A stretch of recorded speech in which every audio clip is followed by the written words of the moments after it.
warahmatullahi wabarakatuh. Bagaimana kabarnya hari ini anak-anak? Baik, masih semangat semuanya? Sebelum memulai pembelajaran, marilah kita buka pembelajaran hari ini dengan membaca basmalah bersama-sama. Oke?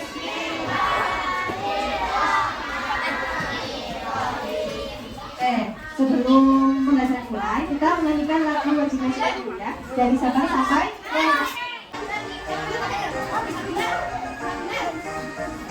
Sabang sampai Merauke, pulau-pulau, sabung menyambut menjadi satu. Itulah Indonesia, Indonesia tanah airku. Aku berjanji padamu, menjunjung tanah airku, tanah airku Indonesia. selanjutnya kita akan melakukan SBC terlebih dahulu. Coba, guru ini kalian berpasang-pasangan, 2 orang 2 orang. Silakan punya. Kalau Bu Siha bilang sakit, kalian pegang perut. Sakit. Nah, pegangnya apa? Perut. Kalau Bu Siha bilang sikut, kalian pegang sikut. Ya, sikutnya mana sikut? Nah, kalau Bu Siha bilang sakit, sikat, kalian ambil pulpennya. Ya, rebutan, cepet-cepetan. Ya, paham? Sikut, sakit, sikut, sikat. Oke, tepuk tangan untuk kita semua. Hari ini kita masih belajar tentang norma dalam adat istiadat dan satu. Perhatikan gambar berikut. Nah, gambar apakah itu? Kalau itu, kira-kira apa itu? Bertamu, terus bersilaturahmi. Ketika kamu berkunjung ke rumah teman, apa yang biasanya kamu lakukan saat pertama kali datang? Mengucapkan salam. Apakah kamu langsung masuk atau menunggu dipersilakan? Menunggu dipersilakan. Terus, pernahkah kamu melihat temanmu melakukan hal yang berbeda saat bertamu? Pernah nggak? Lihat temanmu langsung masuk ke rumah tanpa menunggu? Tidak. Nggak sopan. Terus, menurutmu apa yang sebaiknya dilakukan saat bertamu atau saat berada di rumah orang lain? Benar? Tangan. Terus apa lagi? Jangan tinggal dulu ya. Itu kira-kira gambar orang lagi ngapain? Semua.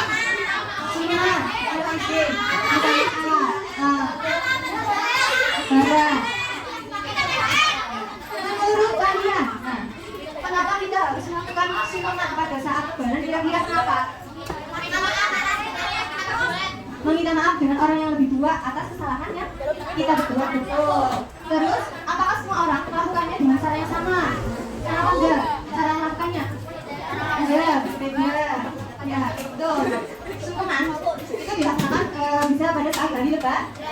Tujuannya untuk meminta maaf atas kesalahan yang telah dilakukan kepada orang yang lebih tua. Nah, cara melakukannya juga tidak sama. Cara melakukannya juga berbeda. Ada yang hanya berjabatan tangan dan mengucapkan permohonan maaf ya. Dari hal tersebut itu berkaitan dengan norma dalam adat istiadat. Misalnya di daerahnya si A, sungkeman pada saat lebaran itu merupakan tradisi yang wajib atau kegiatan yang mesti dilakukan pada saat lebaran. Nah, oleh karena itu masyarakat harus mengikuti karena di daerah tersebut sudah ada tradisi sejak dulu yaitu sungkeman dan masyarakat harus menghargai adat yang ada di daerah tersebut. Lanjut. Tujuan pembelajaran hari ini adalah melalui diskusi kelompok, murid mampu mengidentifikasi definisi norma dengan benar. Melalui diskusi kelompok, murid mampu mengidentifikasi definisi adat istiadat dengan benar. Yang ketiga, melalui penjelasan guru, murid mampu mengidentifikasi norma atau adat istiadat yang berlaku di sekitar mereka. Nah, guru tanya, apa itu norma? Mari. Ya, betul. Aturan yang ada di suatu daerah. Apa itu adat istiadat?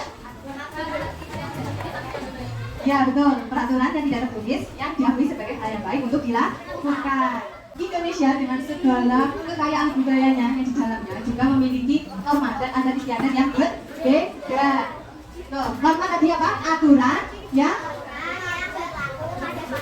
ya, sedangkan adat istiadat. Ya, betul. Norma itu aturan umumnya dalam masyarakat.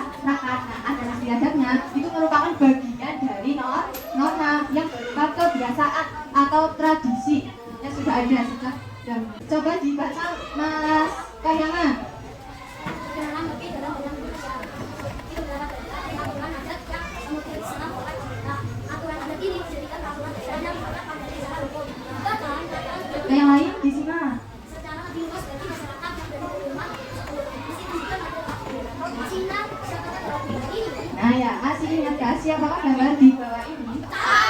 Siapa? Nah, betul, pecalang. Pecalang kemarin apa ya?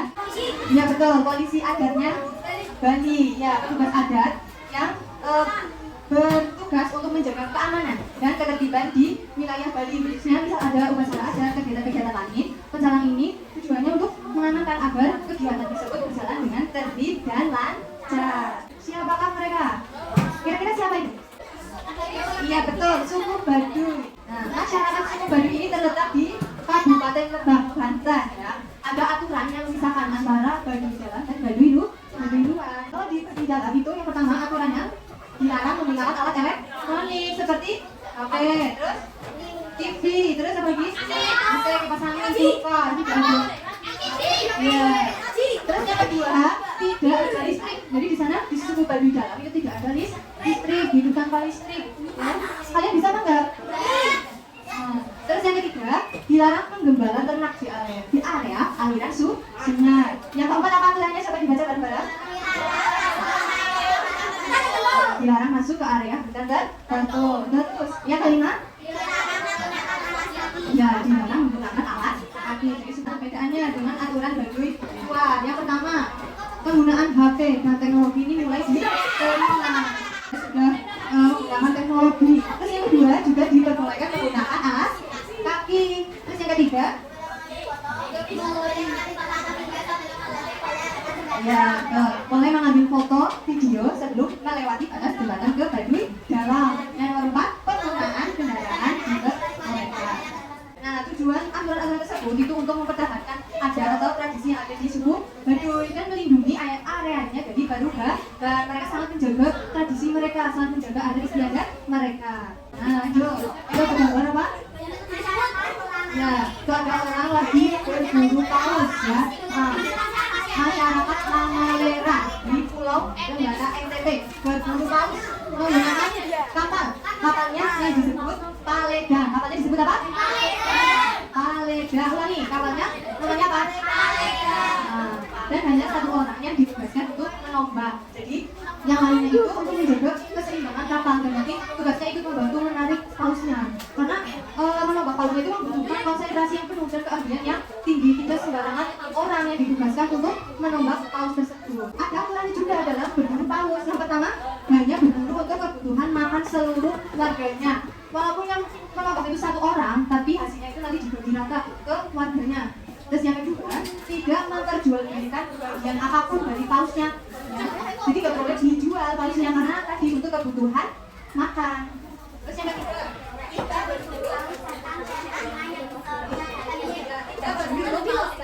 dan berjaya. Yang keempat apa? Semua aktivitas perburuan dilaksanakan tradisional. Semua aktivitas perburuan dilakukan secara tradisional, secara manual. Pausnya ya tidak menggunakan alat apapun, manual sederhana. Orang lagi berkumpul, terus ada makanan di depannya. Nah, itu adalah tradisi sedekah bumi. Sudah pernah dengar apa belum? Belum? Belum. Nah, itu di daerahnya Bengkulu, itu ada tradisi sedekah bumi.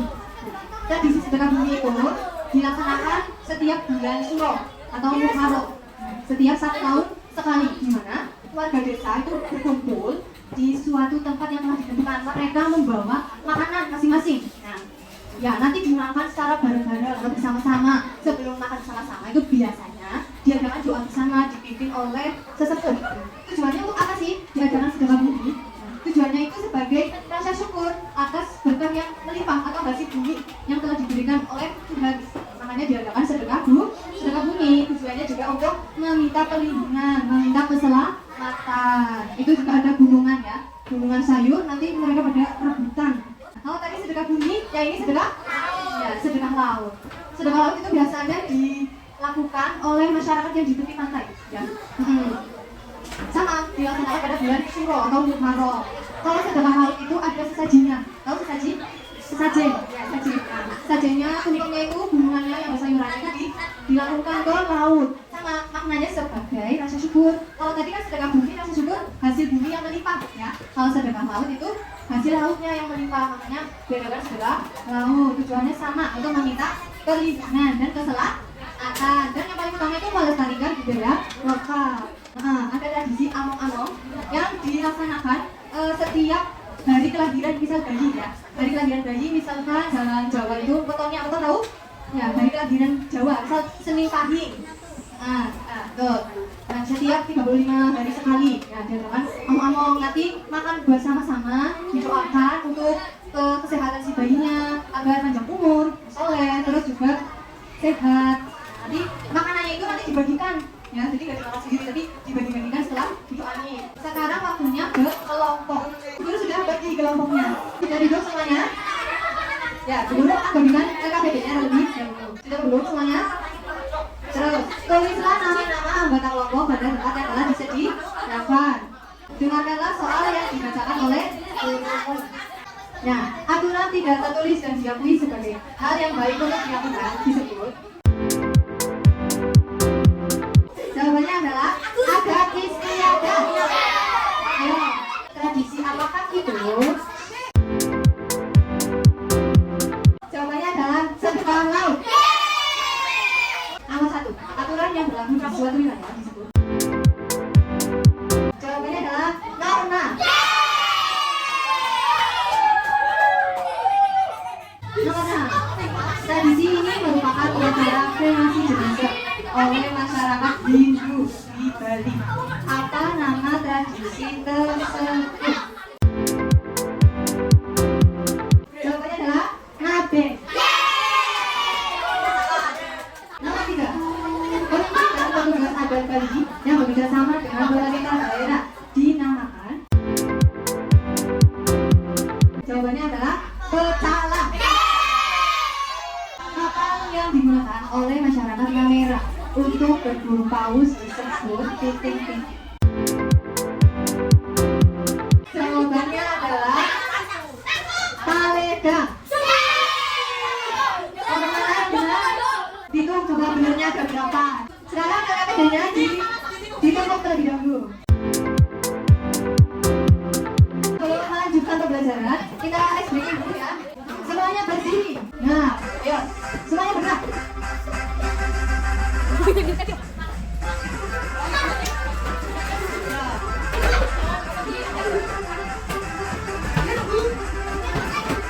Ya, bisa nih.